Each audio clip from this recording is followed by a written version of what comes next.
સંખેડા ખાતે આમ આદમી પાર્ટીના ડેડિયાપાડાના આદિવાસી ધારાસભ્ય ચૈતર વસાવાની સભામાં ઉમળકાભેર લોકો ઉમટી પડ્યા। સંખેડા ખાતે ઓર્સક ટ્રેડિંગના ગ્રાઉન્ડમાં ડેડિયાપાડાના ધારાસભ્યને સાંભળવામાં આદિવાસીઓ તેમજ અન્ય લોકો પણ ધારાસભ્ય ચેતર વસાવાને સાંભળવા બપોરે 12 વાગ્યાથી લોકો ઉમટી પડ્યા હતા।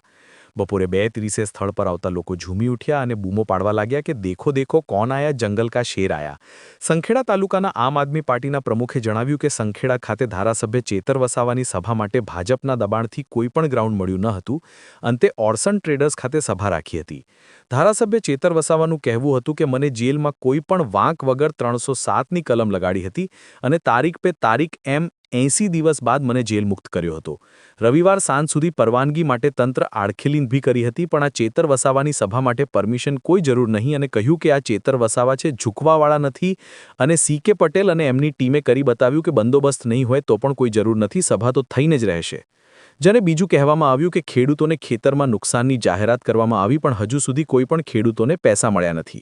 અંતે સ્ટેજ પરથી કહેવામાં આવ્યું કે પ્રજા પરિવર્તન માંગે છે, છોટાઉદેપુર, નસવાડી, સંખેડામાં લોકો પરિવર્તન માંગે છે, એટલે આવનારી ચૂંટણીમાં આમ આદમીના ઉમેદવારો જીતાડો અને ભાજપ મુક્ત બનાવો।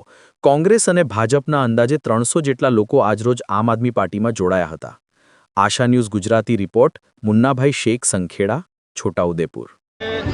સંખેડા ખાતે આમ આદમી પાર્ટીની ગુજરાત જોડો અભિયાન અંતર્ગત સભા મળી છે। આ સભામાં હજારોની સંખ્યામાં ખેડૂત આગેવાનો, વડીલો અને માતા બહેનો જોડાયા છે। આજની આ સભામાં ભાજપ, કોંગ્રેસમાંથી 250થી 300 જેટલા આગેવાનો પણ અમારા સમર્થનમાં જોડાયા છે। ત્યારે 20 વર્ષના ભારતીય જનતા પાર્ટીના શાસનમાં જે લોકોએ વીત્યું છે એ લોકો હવે પરિવર્તન ઈચ્છી રહ્યા છે। આજે શિક્ષણની અહીંયા માંગ કરીએ તો એ લોકો હિન્દુ મુસ્લિમની વાતો કરે છે, આ રોજગારની વાત કરીએ એ લોકો મંદિર મસ્જિદની વાતો કરે છે, આ વિસ્તારમાં આરોગ્યની વાત કરીએ એ લોકો ભારત પાકિસ્તાનની વાત કરે છે, આ વિસ્તારમાં વિકાસની વાતો કરીએ એ લોકો આત્મનિર્ભરની વાતો કરે છે। ત્યારે હવે જનતા જો જાગી ગઈ છે। કેટલાક એમના સાંસદો, મંત્રીઓ એવું કીધું કે ચૈતરભાઈ વસાવા બધાને ગેરમાર્ગે દોરે છે। ત્યારે અમે જનતાને પૂછ્યું કે ભાઈ અમે ગેરમાર્ગે દોરીએ છીએ એટલે તમે આવ્યા છો? જનતાએ કીધું કે ના, અમે સ્વયંભૂ આવ્યા છીએ। ત્યારે આવનારા દિવસોમાં તાલુકા, જિલ્લા પંચાયત, નગરપાલિકા, વિધાનસભામાં ભારતીય જનતા પાર્ટીના પાયા અહીંયા હચમચાઈ જવાના છે, એટલે આ લોકો ડરી ગયા છે અને અમારી સભાઓ રદ કરાવે છે। આજે સંખેડામાં અમારી સભા રદ કરાવવા માટે 3 જગ્યા અમે પસંદ કરી હતી, એની પરવાનગી હતી છતાં એ જગ્યાએ દબાણ કરીને સભાઓ કરાવવા નથી દેતી। અમે જ્યારે અહીંયા સભા કરીએ છીએ એની સામે એમણે સભાઓ ગોઠવી દીધી છે। ત્યારે એમને એવું હશે કે ચૈતરભાઈ વસાવા એમની ટીમને ડરાવીશું, પોલીસ મોકલીશું, પરવાનગી ના આપી એટલે સભા ના થાય, એવું નથી। આ દેશ એ લોકશાહીનો દેશ છે, સંવિધાનનો દેશ છે અને ચૈતરભાઈ વસાવાને એટલો જ અધિકાર છે જેટલો તમને અધિકાર છે। એ પ્રમાણે ચૈતરભાઈ વસાવા, આમ આદમી પાર્ટી એ તમામ વિસ્તારોમાં જશે, સભાઓ કરશે અને અમે કોઈના દાબ દબાણથી ડરતા નથી। અમે લડવાવાળા લોકો છે, પરિવર્તન લાવવા માટે અમે આગળ વધીએ છીએ।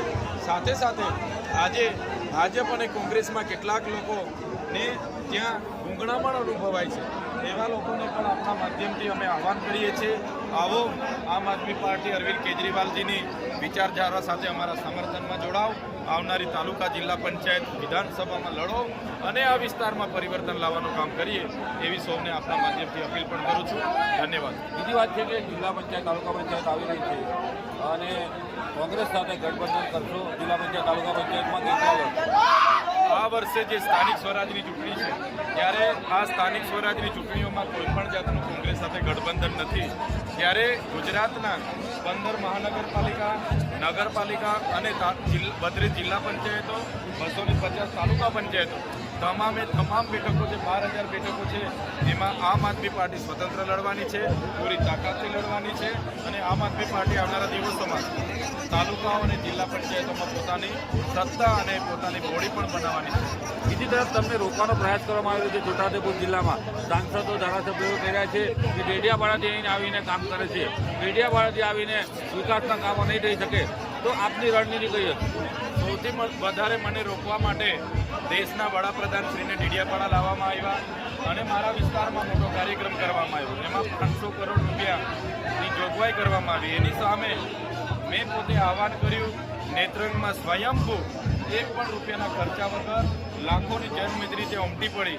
અસલ આદિવાસીઓ બધા નેત્રંગમાં હતા અને કર્મચારીઓનો પ્રોગ્રામ કરાવીને નરેન્દ્રભાઈ મોદી અહીંથી ગયા છે. ત્યારે આ જ અમારી તાકાત છે કે વડાપ્રધાન એક બાજુ કાર્યક્રમ કરતા હોય, એક બાજુ અમારો કાર્યક્રમ થતો એને રોકવા માટે પણ પોલીસ અધિકારીઓ અને એમના નેતાઓ ઘણા પ્રયાસો કર્યા, છતાં અમારે લાખો જનમેદનીમાં કાર્યક્રમો થયા છે. ત્યારે તો બીજા કાર્યક્રમો કે બીજા નેતાઓથી અમે ડરવાના નથી. આવનારા દિવસોમાં લોકશાહીના ઢબે તમામ ગામ, તાલુકા અને જિલ્લામાં અમારા સંમેલનો થવાના છે. સાહેબ, અહીંયા સંખેડા ઓરસંગ નદીનો બ્રિજ 5 મહિનાથી જર્જરિત છે. આ દિન સુધી ચાલુ કરવામાં નથી આવ્યો. આજે તમને જોયું હશે, અમે જે નેશનલ હાઈવે બરોડા છોટાઉદેપુર અને મધ્યપ્રદેશને જોડતા ત્યાં જે બ્રિજને ડાયવર્ઝન આપવાના નામે 6 કરોડ 34 લાખ રૂપિયાના ચૂકવણા થયા છે, એની તપાસ માટે અમે ત્યાં ગયા તો ક્યાંય નથી. ખૂબ ભ્રષ્ટાચાર અહીંયા થાય છે. ખાણ ખનિજ વિભાગ ખૂબ ભ્રષ્ટાચાર કરે છે. અહીંયા રેતી રોયલ્ટીમાં ખૂબ ભ્રષ્ટાચાર થાય છે. ગુજરાત પેટર્ન, ડીએમએફ ફંડ, વિકાસશીલ એટીવીટી તમામ યોજનાઓમાં કોઈ પૂછવાવાળું નથી. અધિકારીઓ, કોન્ટ્રાક્ટરો અને નેતાઓ સાથે રાખીને ખૂબ મોટો ભ્રષ્ટાચાર કરે છે. ત્યારે આમ આદમી પાર્ટી આવનારા દિવસોમાં ભ્રષ્ટાચારને ઉજાગર કરવા માટેના પ્રયાસો કરશે અને લોકોને એમના પ્રજાના જે ટેક્સના પૈસા છે લોકોના ઘર સુધી પહોંચે એ અમારા પ્રયાસો રહેવાના છે. બીજી વાત છે, અજીતભાઈ તમારા સ્ટેજ ઉપર આવી ગયા છે. વોડા ડેરીની ચૂંટણી આગામી દિવસોમાં આવી રહી છે, કઈ રણનીતિ? અજીતસિંહથી માંડીને અમારા તમામ સાથી આગેવાનો, CK પટેલ, બધા જ લોકો અમારી સાથે છે. આવનારા દિવસોમાં બરોડામાં એમને સારામાં સારી જવાબદારી અમે આપવાના છે. અમારી સાથે એમનું માન સન્માન જળવાય અને એમનું માર્ગદર્શન અમને બધાને મળે અને પાર્ટી સંગઠનને અમે મજબૂત કરીએ એવા અમારા બધાના પ્રયાસો છે. વોડા ડેરીમાં ઉમેદવારો હશે તમારા? બિલકુલ, અજીતસિંહ ખૂબ સારું એમનું પ્રભુત્વ બરોડા ડેરીમાં છે. આવનારા દિવસોમાં સંખેડા, બોડેલી, છોટાઉદેપુર જેટલા પણ સભાસદો અને મંત્રીઓના પ્રમુખ મંત્રીઓ છે બધાને સાથે રહીને આવનારા દિવસોમાં બરોડા ડેરી સહકારી માળખામાં પણ અમારી પાંખ મજબૂત બને એવા અમે પ્રયાસો કરવાના છે.